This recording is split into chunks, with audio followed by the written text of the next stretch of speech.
When I think of Joan, the word that comes to me strongest is light. Fearless.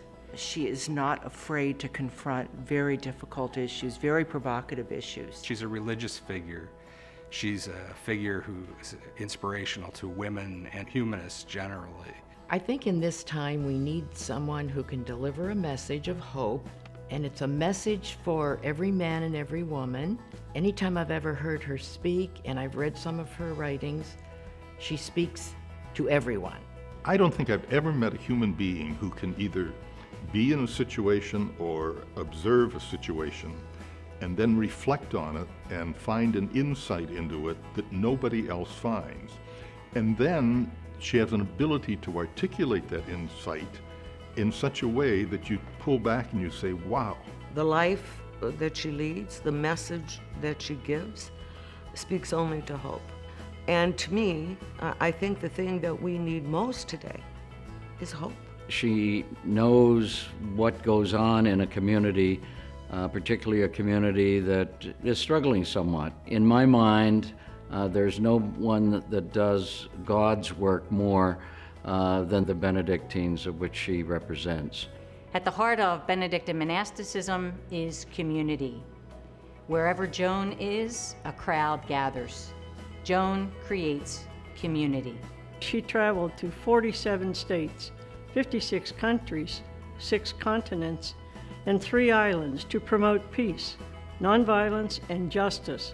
Joan brings healing light to the many who come to her from dark places in their own personal emotional lives, and she brings wisdom and love and healing to them. Joan's a spiritual magnet that people surge to and press upon because they know that for Joan, nothing is more important than the needs of the person standing next to her. And so everyone wants to stand next to her and to be taken into her great heart. She knows answers to everything, and she relates to everything and everyone in a very, very personable way. Whenever we have a board meeting and we're talking about various topics, it's fun to get into conversations with her, though nobody ever wins a conversation with Joan. We know better than to even attempt it sometimes. She's able to take complicated subjects and issues of justice and equality and then relate them down to the individual. I can't remember a single conversation that she was part of where you didn't take away something worth remembering or something you'd want to find out more about. She has had an impact that we know is global. And when I travel and I mention that Sister Joan lives in Erie, people can't believe it because she truly is a rock star out there. She has spent nearly a half a century dedicating herself to the global community, not just the Erie community.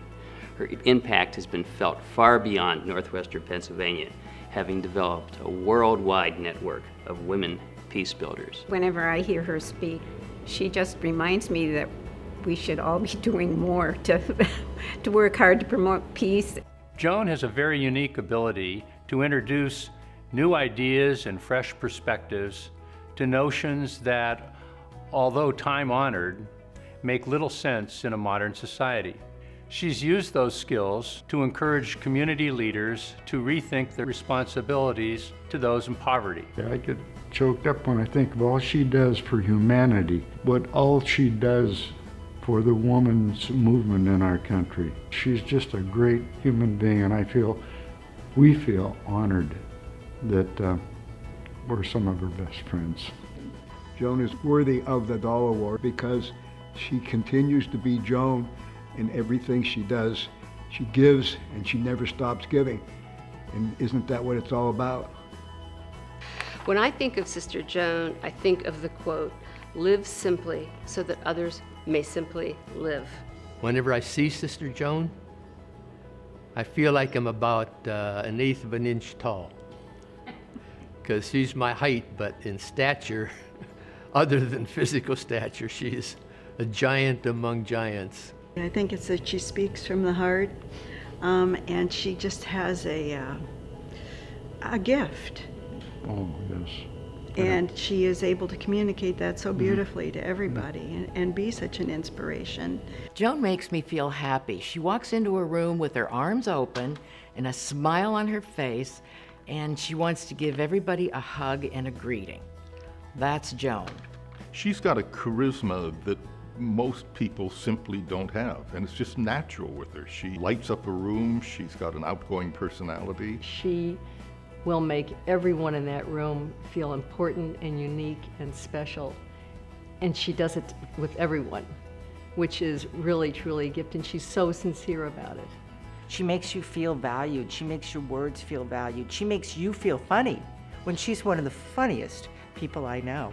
I'm always eager to hear one of her jokes because she always has some good ones, and there's no one that laughs more heartily at those jokes than she does. My husband once told her a joke. What did the Dalai Lama say to the hot dog vendor? And Sister said, well, what did he say? And she goes, make me one with everything. And Sister Joan turns to him and says, I'm going to tell that to the Dalai Lama the next time I see him. And she is a friend of the Dalai Lama's. Oftentimes, people don't recognize a prophet in their own land.